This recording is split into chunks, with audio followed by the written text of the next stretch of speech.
Thank you for everything, by the grace of God. Thank you for Professor Bob Relly, Professor Thomas Blau, for giving me A.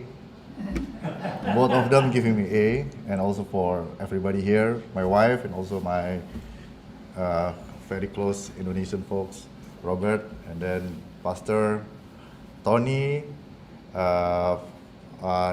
Deacon Harry, Deacon Daulat, and the wife, and also Larry Bailey, my friend. And thank you also Jeff Moore, PhD. Jeff received his PhD from the Institute of Arab and Islamic Study, University of Exeter. The same university, the same institute, like mine. So today, I came from Indonesia last Monday, and then we went straight for attending the very tightly scheduled NDU Global Security Symposiums for the alumni, Quad and Real, Tuesday, Wednesday, and Thursday. And this morning, it was my turn to give some talk about this topic. So, and then I've been awake the whole day, even though I'm in the jet lag. I'm excited. I can't wait to meet you here tonight. This time. So basically, the presentations for tonight is I would like to focus on talking about the patterns of Islamist terrorism in the case of Republic of Indonesia. Let's make it that focus. And I'm in the position not as a policymaker, not as a politician, but here as a scholar. So neutral, objective, must be scientific. According to Dr. Blau, always teach us that way when we were at NDU. The thesis of my dissertation is what is the underlying factors? What is the underlying factors that continue to inspiring jihadist terrorism still exist in the case of Republic of Indonesia? So my definition of what is Islamist terrorism.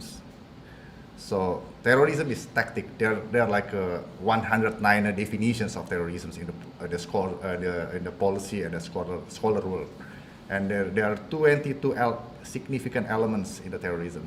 But the bottom line is terrorism is the violent tactic being used to send a message to the audience by attacking at the minimum civilians as the victims. So in order to achieve certain political goals or other strategic goals, including maybe religious goals. My point is terrorism can be performed by any actors. So terrorism can be done by the state actor, or terror from the above when government suppress their citizens, or state-sponsored terrorism perpetrated by the states to other states, or non-state terrorism. For the Islamist terrorism in Indonesia, I define it as a non-state terrorism. Terrorism performed by citizens, which is civilian. For the certain Islamist purpose, I differentiate Islamic and Islamism. Islamic is a faith, is a religion. I'm not going to talk about Islamic. I'm talking about the Islamism, which is a set of often conflicting political ideology that is based on the Islamic faith. According to anyone's interpretations, it can be different.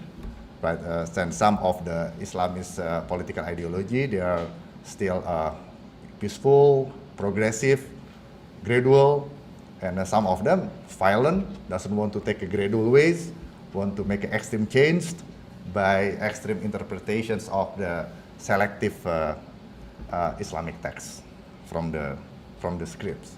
That's my definitions. So the specific definition Islamist terrorism in Indonesia is the Salafists, because they want to establish the Islamic Sharia law and to establish the Salafi Islamic states. Indonesia has been struggling with this kind of a stream of political Islam since 1945, since our independence. It's been 7 decades already. Even though Indonesia is the world's most populous country, we are not the Islamic state. We are the theistic-based nations. We trust in God. We trust that the universe is created by unlimited God. But we are not based in any single religions. So it's what we call as Pancasila. I was invited to give some talk at the Indonesian National Resiliency Agency to speak for the capstone course for the military and the police senior general officers last August about national ideology, the importance of national ideology, and to treat national ideology as a center of gravity, including in dealing with the violent radicalisms. So I tried to develop the model that is based on what I was studying at NDU with Dr. Blau and Professor Relly. There is no such thing that is, someone becoming terrorist in one night, right? So everything must go through the gradual process. So there are several variables that is tested in my thesis. The first one is the grievances, consists of economic, social, and political grievances. And then the intervening variable is the social network. And then the fifth variable is the radical ideology.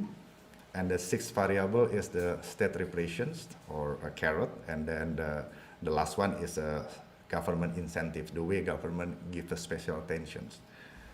Right, the seven variable I tested with the qualitative and quantitative methods, not only with qualitative, but I used the multivariate statistical analysis in order to measure scientifically, in quote, how big the correlations and the causal effect of independent variables to dependent variables, for only dependent variables.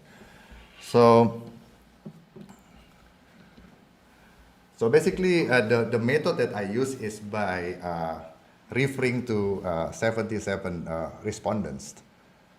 Out of 77, I referred 40 to, I say the radicals. I interview them, and then I test the result with the quantitative methods. And other than the 40, I interviewed the 50 others, policymakers, including foreign diplomats being stationed in Indonesia, and Indonesian intelligence officer, high-level rankings, military, police.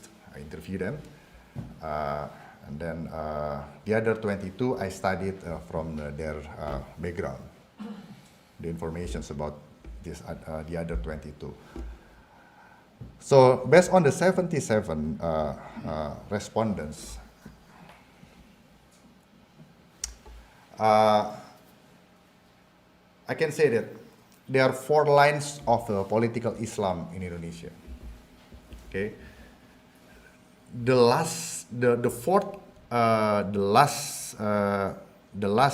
streams, the most dangerous one is the Salafi jihadisms, violent Salafi jihadisms. They want to establish Islamic Sharia law. They want to establish Salafi Islamic State. They don't want to take a gradual way. They want to take an extreme way. They want to take a violent way. They don't want to embrace democracy. They are against national ideology. They are against everything. Right? So that's minority, but still disturbing. Right? Actually, their ideology is inspired by Salafism, jihadism, and then to some level, Takfirism. We always talk about Takfirism 10 years ago, right? So three of them. So this is the transnational Islamist movement that influencing Indonesia. Transnational. Okay, the fourth. The third layer is maybe it's related to Hizbut Tahrir. Hizbut Tahrir. So basically, they don't want to take the violent methods in order to achieve their goals. They usually use the hatred speech, but they also neither want to be involved in the democracy. So they're not doing anything basically. They just aspire to establish the Khilafah, but they're not taking the violent way. They're not involved in democracy and pluralism. So Hizbut Tahrir, as we know, is also transnational Islamist movement, right?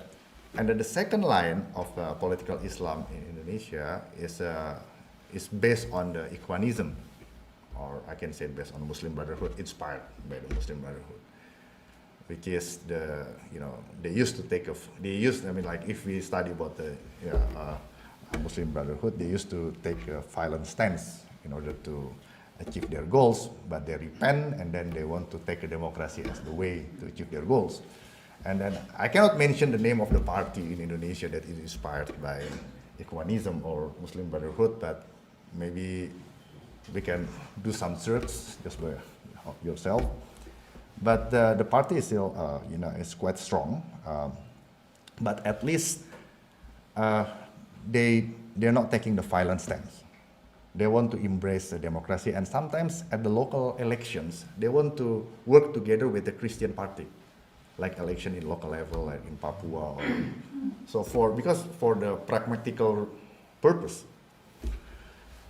The question is still a national. I think many Indonesians that concerned with this issue, they're still suspicious with their intentions. I think even though they want to take a gradual, peaceful, democratic way to achieve their goals, within their heart, maybe once they are in the power, they will Islamize the nations, right? But there's always intention. But at least they aspire it in the peaceful and democratic way. Is something that is fair enough. And then the first layer of Indonesian Islamist politics is Nusantara, is what we call Indonesian versions of Islam. So basically, they're the Pancasila based. They are majority. They're not aiming to establish Islamic Sharia law. They're not aiming to establish the Salafist Islamic states. They stick to Pancasila. This is majority in Indonesia. So this is our bulwark, the layer to deal with the second and third, fourth, at least the first and second. So this is I'm focusing on the fourth line, the fourth stream of Indonesia's political Islam. They keep transforming, even though the old guys died or get captured, but the new ones keep coming up. So because of the resource mobilization is still there, as long as the ideology is still there, the charismatic leader is still there, political opportunity is still there, or strategic calculus intentions to establish Sharia law, Islamic, Salafi Islamic State is still there, and the terrorist patron overseas, right? Funding and everything. So they will be existing all the time.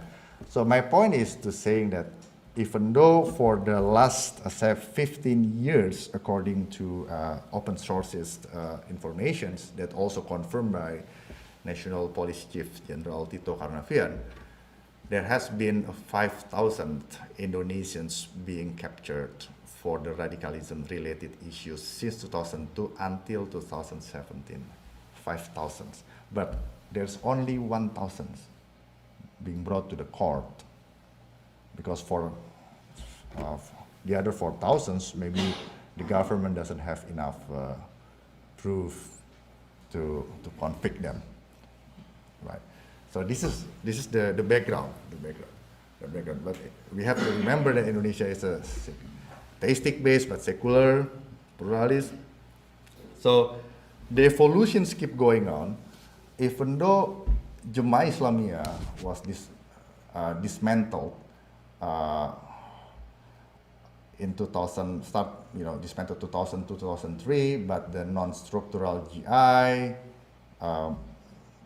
still exists because some Umar Patek, Dul Matin, Nurdin M. Top, all these guys. But now what is concerning is the ISIS-related cells. This has become my concern actually. If we see from the, we can extract the open source informations, how Indonesia is still somehow within the global map of the ISIS risks of influence. Since 2014, there is no less than 700 at least Indonesian foreign fighters, went to Syria and Iraq for fighting with ISIS. And the Indonesian government has been trying their best from President Yudhoyono, now President Jokowi, to deal with this issue, and then including by securing back Indonesians that are already in Syria in the battlefield. This is the challenge. We cannot deny. This is the challenge. We cannot deny. So, how the grievances, radical ideology, social network, and everything is not only exists in the domestic level, but connecting at the global level. And then, based on my research, tested statistically using various models in multivariate techniques, basically economic grievances, social grievances, and political grievances, at least statistically, are not proven as the significant factors. What is proven as significant factors is social network and radical ideology with the significant level of 90, 95, 99%, depending upon which models we are used. I mean, which independent variables we enter, right? So my thesis is economic, social, and political grievances is only the necessary factors, right? When President Suharto was in the power, the economic inequality was also high, but it doesn't make terrorists being created in Indonesia, right? Because the issue is in the social network and radical ideology. So how the social network influenced Indonesians, and then how they are exposed to radical ideology, Salafi ideology. So based on my research, my interview with these 40 folks, they don't want to be associated with the first and the second line of political Islam in Indonesia. Nahdlatul Ulama, Muhammadiyah, Paramadina, Liberal Islam, and also the second line, the political party that inspired by Ikhwanism, Muslim Brotherhood. They don't want to be associated with these two. So they have their own versions, and they are exposed through at the familiar level, from schools. They have a training experience together, or they have experience in the battlefield. In Mindanao, or they were involved. They know each other quite long. But my point is very concerning, because not only that the case, but based on the research, the ideology is coming through the what's called it dakwah dakwah engagement in the campus, in the college, university, schools, and the first Nahdlatul Ulama, Muhammadiyah, and also Paramadina, the first line and second line of the political Islam in Indonesia, they also do the same thing. They also engage through to outreach the people, Indonesians, through dakwah, outreach through campus and everything. But the ideology of Salafism, Jihadism, Takfirism, they are doing the same thing. It's like they're racing. Even they come to the office, for the speech on Friday to spread the ideology. That's the issue. Okay, once they are embraced with that ideology, my finding is they view anything related to the Western is something kafir, togut, so it's not worthy, and then has to be dismantled, including Pancasila, that in their mind is a Western influenced ideology. So we have to fight for that. That's basically the and after that, the most significant variables, with the 99% of the significant levels, this is very interesting, is their aspirations to be involved in the global jihad. So for anything, if there is a global struggle, a global jihad struggle, that's the most significant factor. So they are inspired with that. Once they are inspired with that, they will be more determined to become the violent Salafi jihadists. Maybe previously they are in the position of non-violent Salafis. but after they are inspired by the global jihad, quickly, right away, become the violent. This is my finding statistically, right? So that's the pattern. That's the pattern. So and then the sixth and the seven variable, which is the state repressions and then government incentives. My finding said that even though they are repressed by the government, it doesn't make them becoming violent jihadists. It doesn't make them becoming terrorists. Put it that way. Put it that word. Like maybe in President Suharto era, he was quite tough, dealing with people. There is no critical, there is no free expressions, in the past. But it doesn't make Indonesians want to become terrorists, right? But my finding is that when the people already exposed to the Salafi ideology, they are inspired with that. When we become stronger to suppress them, the more determined they will be. That's my finding. And then this is concerning. And if we see, if it is social network, how they connected to each other, they are engaged in not only in the physical realm, but also they're engaged in the cyber. Right? So they use the cyber for the intelligence gathering and for the influence operations. They spread the news, they radicalize the mind through exploiting the political conditions, exploiting the weakness of the government, and they're engaging in the multi-lines of engagement at the cyber level. So they're also engaged in some level of crime, but it's not really significant. But they're equipped with a couple of folks who are excel in computers, using some computer scientists to hack some credit card, but it's not that significant. But the most significant is for the intelligence gathering and the influence operations. That's what they say, including for recruiting people going to Syria. So I also, for the qualitative side, I also tried to find the keywords in the mind of the jihadists, of these 40 jihadists. The first one is Islamic law.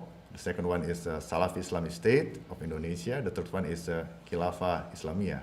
The third one. That's why violent jihad, dakwah, takfir, togut, the enemy of Islam, and they're always against national ideology and then national constitutions, but they see the other world as their enemy. Basically, this is the case. And then this is the pattern that. And then how about the de-radicalization itself? So I interviewed these 40, and then in order to know the effect of de-radicalization effort, I'm not going to make a conclusion only qualitatively, but I want to test statistically in order to see the proportion either significantly different or not. So basically my finding is most of them, I can say the 95%, 99%, they said that they abandoned the violent ways.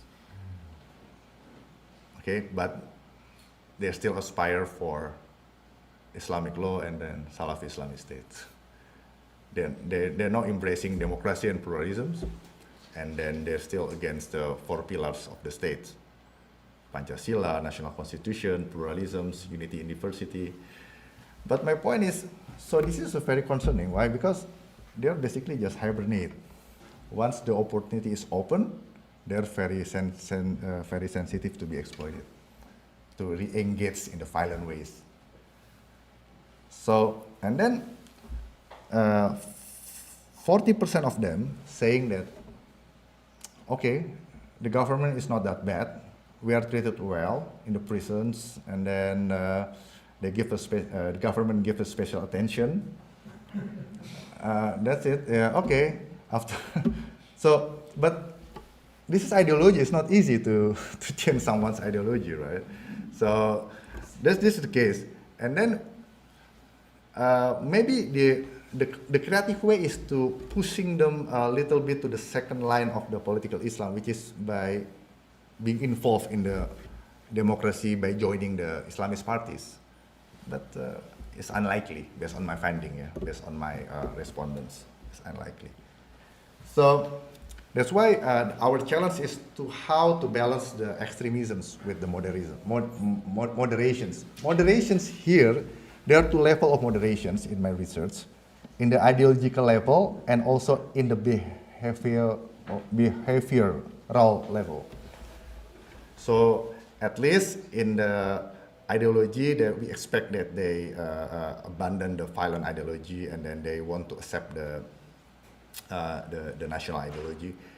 But in at the behavioral level, at least we hope them to start embracing the whatever rules of the game in Indonesia.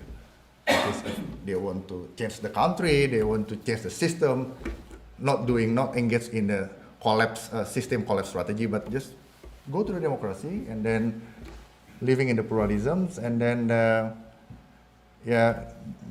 becoming the good citizens to build the nations, right? So that's why we engage in the several layer of engagement, not only in the radicalization itself or disengage these individuals from the network, but also preventive and also the enforcement of the Indonesian strategic culture, which is Pancasila. That's why when I was invited to talk at the capstone course of our National War College systems in front of the general officer from Indonesian military and police, I made it very clear our center of gravity is Pancasila. If we want to rise as the winning nation, we have to stick to Pancasila. If we abandon Pancasila, just waiting for some next couple of years, Indonesia will explode. Basically, this is what I said. Let's just make it clear. So, and then, so what is the policy implication of that? Again, I'm not politicians in this position. I'm not the partisans. I'm a scholar in this position. So, Indonesia is still a potential if we're not be careful to produce